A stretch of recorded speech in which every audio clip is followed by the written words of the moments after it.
প্রিয় দর্শক, শেষ পর্যন্ত যেটা ভেবেছিলাম, যেটা সবাই ভেবেছিল, যেটা নিয়ে সবার মধ্যে একটা দ্বিধা ছিল, সেটাই ঘটেছে এভাবে যে জামায়াতের নেতৃত্বে যে 11 দলীয় জোট হয়েছিল সেই জোটটা ভেঙে গেছে।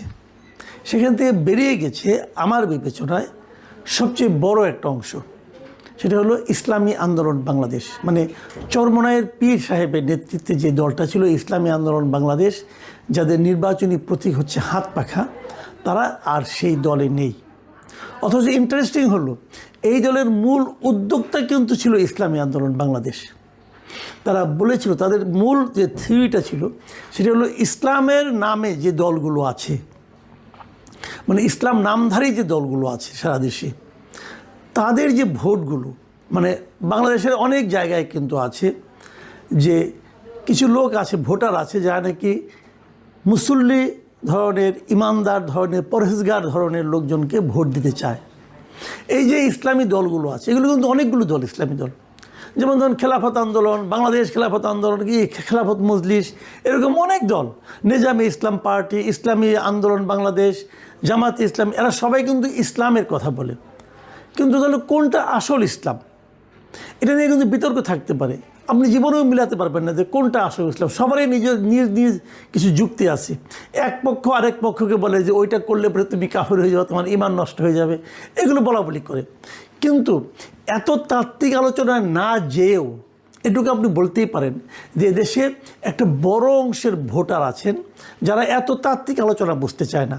তারা কেবল বুঝতে চায় যে কোন দলগুলোর নামে ইসলাম শব্দটা আছে, এবং তারা মনে করে তারা ইসলামকে আরও সুদৃঢ়ভাবে প্রতিষ্ঠার জন্য অথবা রাষ্ট্রীয়ভাবে ইসলামী শাসন কায়েমের জন্য তারা হয়তো বা কাজ করছে।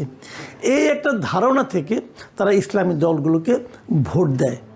এখন যদি এই 7-8টা ইসলামী দল আলাদা আলাদা প্রতীক নিয়ে আলাদা আলাদাভাবে নির্বাচন করে, তখন যে লোকেরা ইসলামী দলকে ভোট দিতে চায় তাদের ভোটগুলো কিন্তু ভাগ হয়ে যায়। এই জিনিসটাকে মাথায় রেখে, এই চিন্তাটাকে মাথায় রেখেই তারা ওয়ান বক্স পলিসি করেছিল। যে তারা বলেছিল যে ইসলামকে ভালোবেসে যারা ভোট দেয়, প্রকৃত পরহেজগার লোকদেরকে যারা ভোট দিতে চায়, সৎ লোককে যারা ভোট দিতে চায়, সেই ভোটগুলো যেন ভাগ না হয়, সেই ভোটগুলো যেন একটা বাক্সে পড়ে। এই ছিল তাদের থিওরি। এবং এই থিওরি যখন যে তারা অগ্রসর হলো, তখন অনেকেই ভেবেছিলেন যে এটা হয়তো একটা বড় এবং শক্তিশালী জোট হবে, অন্ততপক্ষে ভোটের বিচারে। সেভাবেই চলছিল। কিন্তু এর মধ্যে নতুন আরও 3টা দল যোগ দিল। প্রথমে ছিল 5টা দল। প্রথম 5টা দলের মধ্যে কিন্তু জামাতে ইসলাম ছিল না, জামাতে ইসলাম পরে এসে যোগ দিয়েছে। জামাত ছিল 6 নম্বর দল, তারপরে আরও 2টো 8টা, তারপরে আসলো 3টা। এখন এইখানে কিন্তু কতগুলি বিরোধ তৈরি হওয়া শুরু হলো। যখন 3টা আসলো, নতুন 3টা আসলো, এরা কে কে আসলো? এনসিপি, আর একটা এবি পার্টি, আর একটা এলডিপি। এলডিপি হলো অলি আহমেদ সাহেবের দল, যারা নাকি সারা জীবন এই জামাত ইসলামকে গালাগালি করেছে, তারা এলেন।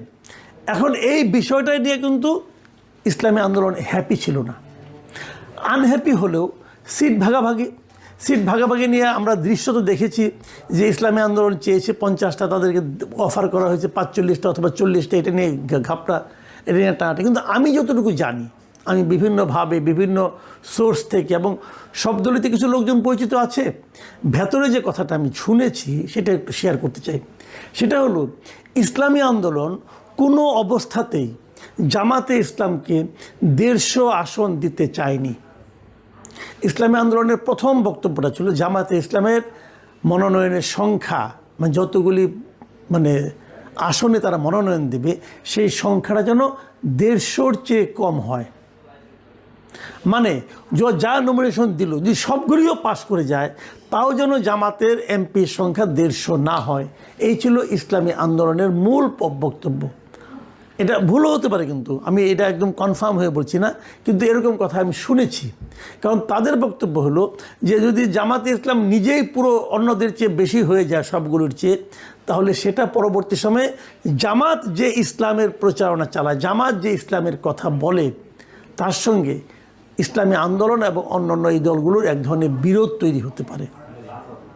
এটা ছিল মূল ইস্যু, এবং এই ইস্যুটা কখনোই জামাতের পক্ষে মানা সম্ভব নয়, এবং যে কারণে এটা শেষ পর্যন্ত কিন্তু ম্যানেজ হয়নি।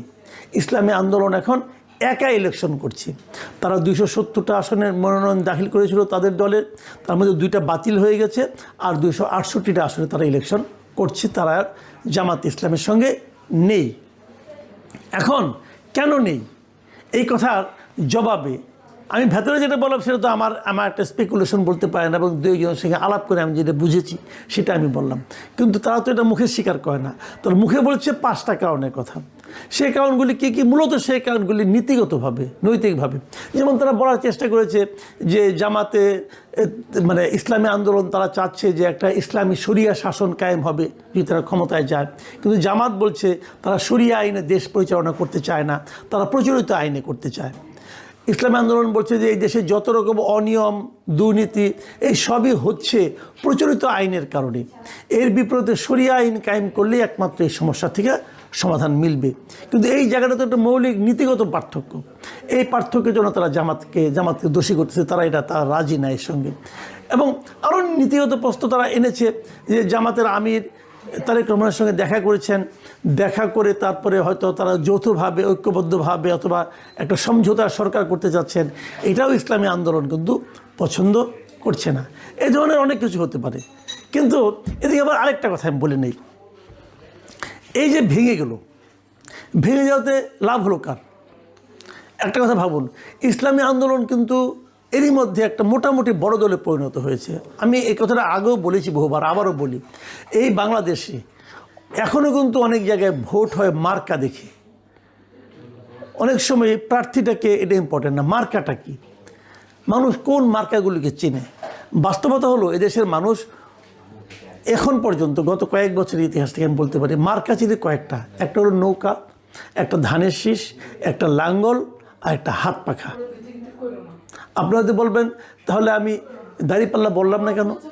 দাঁড়িপাল্লা বললাম না কারণে একটা কথা মাথায় রাখেন, 2008-এর ডিসেম্বরে যে নির্বাচনটা হয়েছিল সেই নির্বাচনের পর আর কোনো নির্বাচনে কিন্তু দাঁড়িপাল্লা প্রতীকটা ছিল না।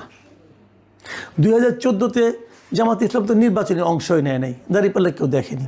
তারা কোনো উপনির্বাচনও করেনি, দাঁড়িপাল্লা কেউ দেখেনি। 2018 নির্বাচনে ততদিনে দাঁড়িপাল্লা প্রতীকটা নিষিদ্ধ হয়ে গিয়েছিল। তখন জামাতে যারা নির্বাচন করেছিল তারা ধানের শীষ প্রতীকটি নির্বাচন করেছিল।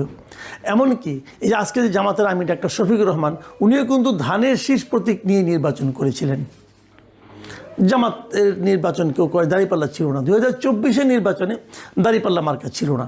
তাহলে 2009-এর পরে এই এত বছরে বাংলাদেশের নির্বাচনের মাঠে দাঁড়িপাল্লা প্রতীক কেউ দেখেনি।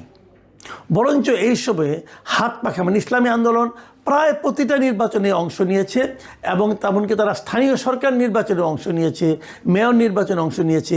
এগুলো করে করে তারা কিন্তু বেশ একটা ভালো অবস্থানে চলে গিয়েছিল।